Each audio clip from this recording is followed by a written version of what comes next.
Hi friends, welcome back to our channel. హద్దులున్నాయి జాగ్రత్త నావెల్లోని నెక్స్ట్ ఎపిసోడ్ని ఇప్పుడు మీతో షేర్ చేసుకోబోతున్నాను. అదేమిటి? వినోద్ మంచం వైపు చూపిస్తూ భయంగా అన్నాడు. చిన్న గుడ్డ బొమ్మ సూదులు గొచ్చబడి ఉంది. దాని తల మీద వెంట్రుకలు, మొహాన సున్నం బొట్లు ఉన్నాయి. అమ్మో, ఏమిటిదంతా? నా గదిలోకి ఎలా వచ్చాయి? జయంతి గొంతు కీచుగా పలికింది. మా చిన్నప్పుడు మా తాతగారి ఊళ్ళో ఎవరికో చేతబడి చేయిస్తే అది తిరగబడి చేయించిన వాళ్ళకే తగిలిందట. వాళ్ళింట్లోనే ఇలాగే రక్తం గోడల నిండా కారింది. అన్నంలో కూడా రక్తమే కనిపించేది. ఆ ఇంట్లో వాళ్ళంతా ఒక్కొక్కళ్ళే చచ్చిపోయారు. పురిటికెళ్ళిన ఒక్క కోడలు మాత్రం తప్పించుకుంది అన్నాను. చేతబడేమిటి? వణుకుతూ అంది అత్తయ్య. అదే నువ్వు నాకు చేయించాలనుకున్నది. మంత్రగాడికి నువ్వు ఇచ్చిన వెంట్రుకలు నావో నీ కూతురువో నీకేమైనా తెలుసా అన్నాను. జయంతి మొహంలో విపరీతమైన భయం కనిపించింది. బాబుని ఎత్తుకుని, పదండి, మనం ఇక్కడి నుండి వెంటనే మన ఇంటికి వెళ్ళిపోదాం అంది వినోద్తో. అతని ముఖంలో విస్మయం, ఆనందం కనిపించాయి నాకు. ఎదుటి వాళ్ళ కొంపలు కూల్చడానికి, ప్రాణం తీయడానికి కూడా భయపడని వాళ్ళు ఈ దేశంలో నిలువుగా కోసిన ఒక నిమ్మకాయకి, తల వెంట్రుకకి భయపడతారు. పదండి, ఇంకా నిలబడ్డారేం? భర్తని కుదుపుతూ అంది. ఎన్నిసార్లు అడిగినా రానన్నావుగా, ఇలా ఉన్న పనక ఎలా అన్నాడు. ప్లీజ్, మీ కాళ్ళు పట్టుకుంటాను, వెళ్ళిపోదాం పదండి అంది అభ్యర్థనగా. వినోద్ నా వైపు చూశాడు. నేను చిన్నగా నవ్వాను. అది కాదే అంటూ ఏదో చెప్పబోయింది అత్తయ్య. నువ్వేమీ కల్పించుకోకు. నేను, మా ఆయన, మా బాబు క్షేమంగా ఉండాలి. వెంటనే వెళ్ళిపోదాం. ఇంకొక క్షణం కూడా ఇక్కడ ఉండొద్దు అంది ఏడుస్తూ జయంతి. మరి నీ చెప్పినట్లు ఉంటావా అడిగాడు వినోద్. తప్పకుండా, పదండి అంది. వాళ్ళు ఓ గంటకల్లా సూట్ కేసులతో వెళ్ళిపోయారు. అత్తయ్య ఏడుస్తూ నన్ను చూసి భయంగా తప్పుకుంటూ తిరిగింది. సాయంత్రం తోటలో కూర్చుని చెట్ల మీద గుసగుసలాడే పిట్టల్ని చూస్తుండగా ఆనంద్ వచ్చి నా ఎదురుగా కూర్చున్నాడు. నేను పట్టించుకోలేదు. సుమతి, నేను వచ్చినట్లు గమనించావా అని అడిగాడు. అతని గొంతులో తెచ్చిపెట్టుకున్న మృదుత్వం కనిపించింది.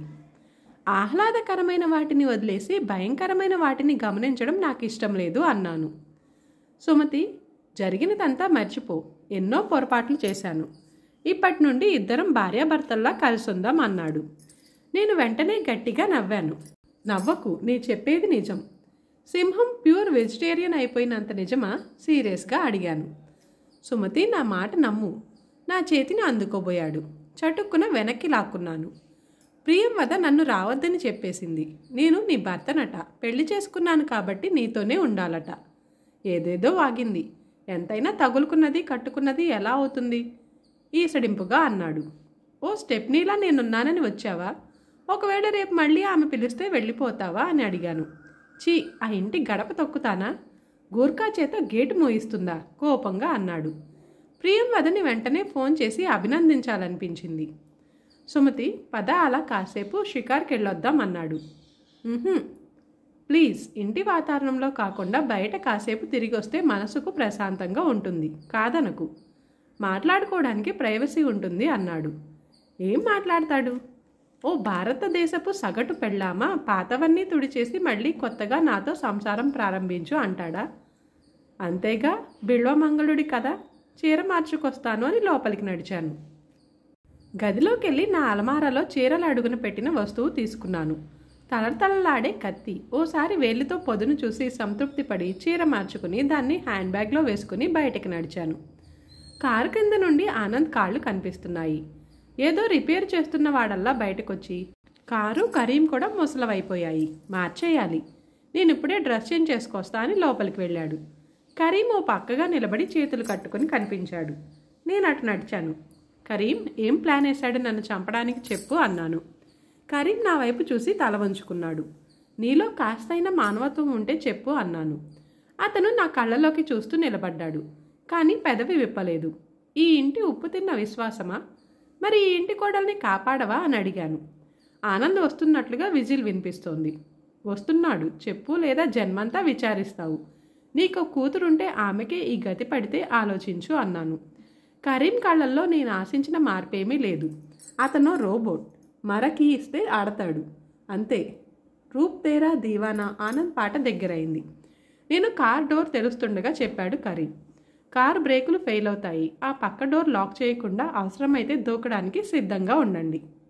ఆనంద్ వస్తూనే, కరీం, మీ ఇద్దరూ మాట్లాడడం చూశాను. ఏం మాట్లాడుకుంటున్నారు? రోజా ఎప్పటి నుంచి మొదలు పెట్టావు అని అడిగారు. ఈ రోజుకి 3 రోజులైందని చెప్పాను. నా నమాజ్కి టైం అయింది, వెళతాను అని వెళ్ళిపోయాడు. అతను లాన్లో ఎర్రటి బట్ట పరిచి మోకాళ్ళ మీద కూర్చోవడం చూశాను. సారీ కరీం, నీ చేత రోజా పట్టినప్పుడు అబద్ధం చెప్పించాను అనుకున్నాను. పద ఎక్కువ అన్నాడు ఆనంద్. నా పక్కనే కూర్చొని కార్ స్టార్ట్ చేసిన ఆనంద్ వైపు చూశాను. ఇంకా పాట హమ్ చేస్తూనే ఉన్నాడు. నాకు కాస్త జాలేసింది. మెలికలు తిరిగి సాగుతున్న రోడ్డు మీద నుండి కారు రివ్వును తీసుకుపోతోంది. ఆనంద్ ఏదేదో చెప్తూనే ఉన్నాడు. హాంకాంగ్లో ఇలా ఉండదు, నైస్ ప్లేస్ టు డ్రైవ్. ఈసారి బిజినెస్ టూర్ వెళ్ళినప్పుడు నిన్ను తీసుకెళ్తాను. అవును, నీకు చెప్పలేదు కదూ, నేను డాడీ సెపరేట్ బిజినెస్ స్టార్ట్స్ చేస్తున్నాం. అరే, అన్నీ నేనే మాట్లాడుతున్నాను, నువ్వు మాట్లాడవేం? నేను ఎదురుగా గుంపుగా వస్తున్న గొర్రెల మందకేసి చూస్తున్నాను. ఆనంద్ బ్రేక్ వేయలేడని నాకు తెలుసు. అతను విండోలో నుంచి తల బయట పెట్టి హే హే హే అంటున్నాడు.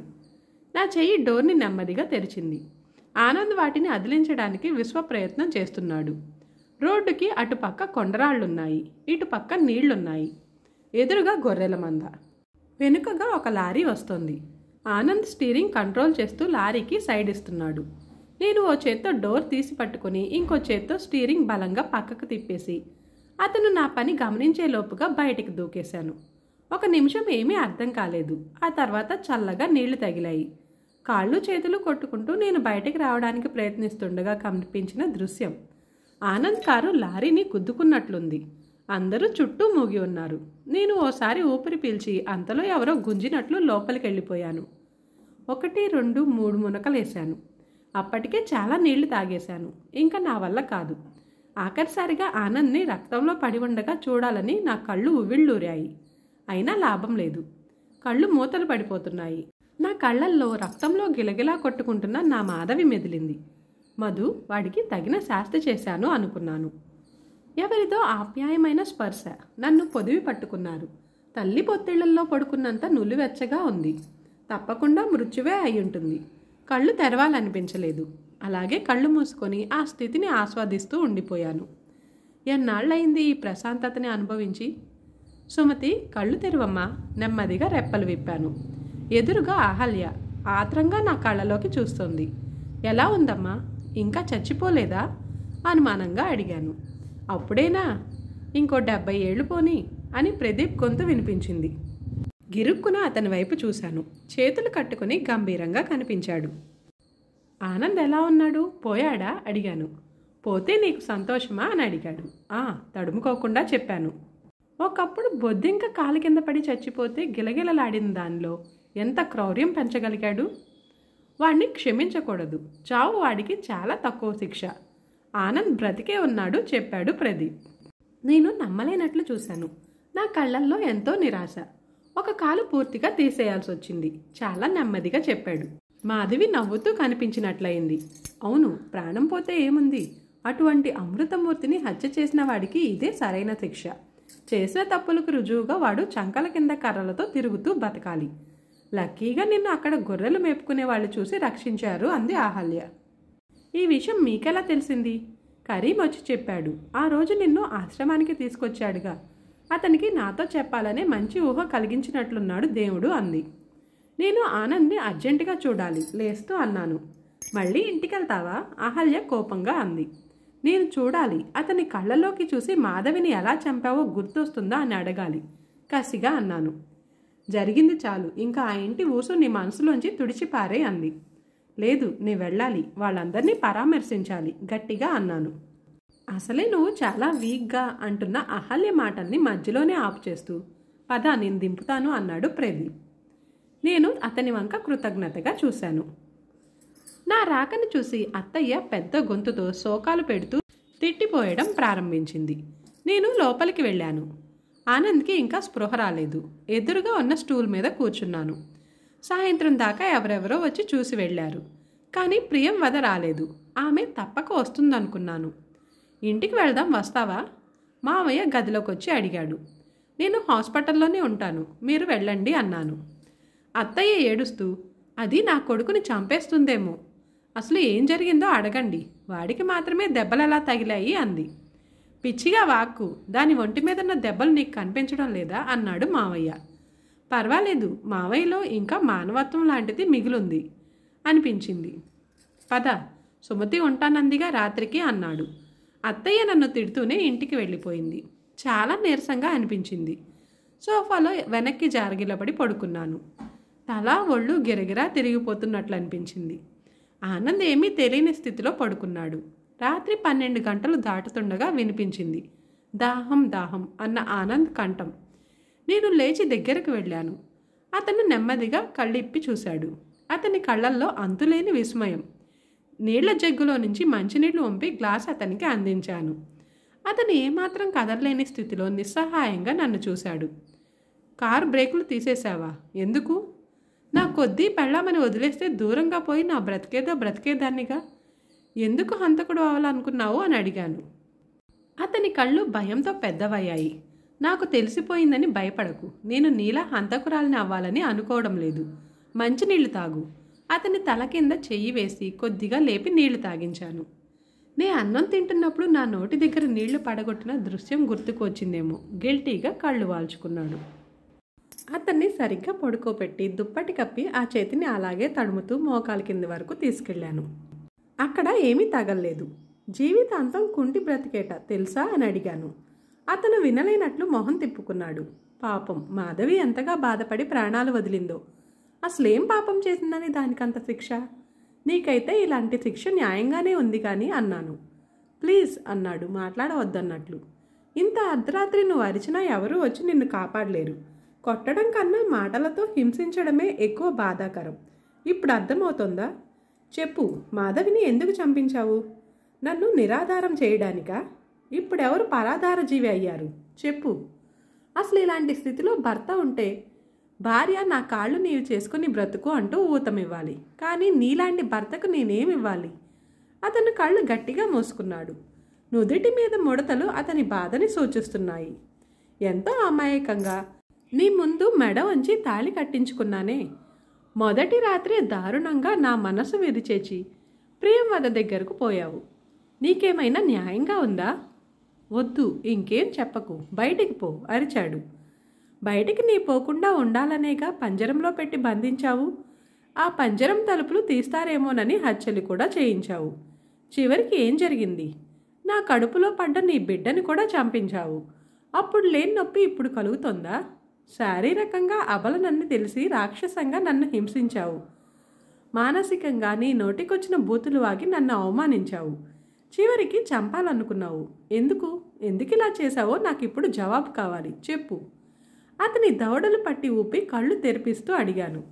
నాకు జవాబు కావాలి. అంత పైశాచికత్వం ఇంకొక జీవి మీద మీ ఇంటెల్లిపాది ఎందుకు చూపించారు? కేవలం అది మీ రక్తం పంచుకున్న బంధువు కాకపోవడం, వేరొక ఇంటి నుంచి వచ్చిన ఆడపిల్ల కావడమే కారణమా? అసలు సృష్టిలో అద్భుతమైనవి, అందమైనవి, మహోన్నతమైనవి ఎన్నో ఉండగా ఈ పైశాచికత్వం అనే భయంకరమైన మార్గం ఎంచుకోవడం ఎందుకు? దీనివల్ల మీ అందరూ సుఖపడ్డారా? నేను బాధలు పడడం, దుఃఖించడం మీకు ఆనందాన్ని ఇస్తుందా? నాకు చేతబడి చేయించాలనుకుంది నీ తల్లి. నన్ను గల్ఫ్కి అమ్మేయాలంది నీ చెల్లి. నువ్వు యాక్సిడెంట్ చేసి ఒకేసారి పైపికి పంపాలనుకున్నావు. మీ అందరూ ఇంతగా నా మీద పగబట్టేంత తప్పు నేనేం చేశాను? ఈ పెళ్లి చేసుకోమని నేను ఏడ్చానా? నువ్వు నీ జీవితం నీ ఇష్టం వచ్చినట్లు జీవించు. అందుకు ఇంకో జీవిని హింసించడం ఎందుకు? ఏవీ తెలియని అమాయకపు తూనీగల్ని పట్టి తాడు కట్టి అవి గిగలగిలలాడుతుంటే కేరింతలు కొడతారు కొందరు. సీతాకోక చిలుకల అందాలు చూసి ఆనందించలేక రెక్కలు కత్తిరిస్తారు. అటువంటి ఆనందాలు థ్రిల్ ఇవ్వడం మానేశాక పెళ్లిళ్ళు చేసుకుని నాలాంటి సుమతుల్ని తాడు కట్టి రెక్కలు కత్తిరించి హింసిస్తారు మీలాంటి సాడిస్టులు. అవునా? అతని కళ్ళు గట్టిగా మూసుకున్నాడు. కనుకొనల నుండి కన్నీళ్లు జారి పడుతున్నాయి. అవి నా మాటల వల్ల కలిగిన పశ్చాత్తాపం కాకపోవచ్చు, శారీరక బాధ వల్ల కావచ్చు. చాలా తప్పు చేశావు ఆనంద్. నీ పేరు ఆనంద్ అయినా అది నీ జీవితంలోకి సరైన అర్థంతో రాలేదు. చాలా తాత్కాలిక ఆనందాలు అనుభవించి ఉంటావు, కానీ నిజమైన నిశ్చితమైన ఆనందాన్ని పోగొట్టుకున్నావు. భర్తగా నాకు ఏనాడు రక్షణని, ఆనందాన్ని ఇవ్వలేదు. ఈ పసుపు దారం, అది నువ్వు కట్టేటప్పుడు పురోహితులు చదివిన మంత్రాలు, పెళ్లికొచ్చిన జనం మన మీద చల్లిన అక్షింతలు నన్ను నీతో శాశ్వతంగా ఉంచుతాయనుకున్నావా? నీ ఆటల్లో ఒక భాగంగా నన్ను పెళ్ళాడావా? అయితే ఈ పెళ్ళాటలో నువ్వు ఘోరంగా ఓడిపోయావు. వివాహం అనే పవిత్రమైన పులుపుకి అర్థం తెలియకుండా దాన్ని మీ ఇష్టానికి అనుగుణంగా వాడుకొని మీ అవసరాలు తీర్చుకోవాలి అనుకున్నందుకు సర్వశాస్త్రాలు మిమ్మల్ని శపిస్తాయి. పెళ్లికి వచ్చిన ప్రతి సుమంగిలి తాళిని తాకాక నన్ను చేరిన ఈ తాళి ప్రతి నిమిషం నువ్వు నా మీద చేసిన అత్యాచారానికి సాక్షిగా నిలిచింది. పురోహితుల మంత్రాలకి విలువ ఉంటే వారిచే శుద్ధి కాబడిన ఈ మాంగళ్యం నిన్ను క్షమించలేదు. అర్హత లేని నువ్వు భర్తగా నాతి చెరామి అంటూ నన్ను పెళ్లాడి చెరబట్టి చెరిచి చంపాలనుకున్నందుకు ఆ పంచభూతాలు నిన్ను ఊరికే వదిలిపెట్టవు. నా చేతిలో పట్టుకున్న మంగళసూత్రాల వంక ఆనంద్ చాలా భయంగా చూశాడు. ఈ ఎపిసోడ్ ఇంతటితో ముగిస్తున్నాను. నెక్స్ట్ ఎపిసోడ్లో మళ్ళీ కలుద్దాం. Thanks for watching this video.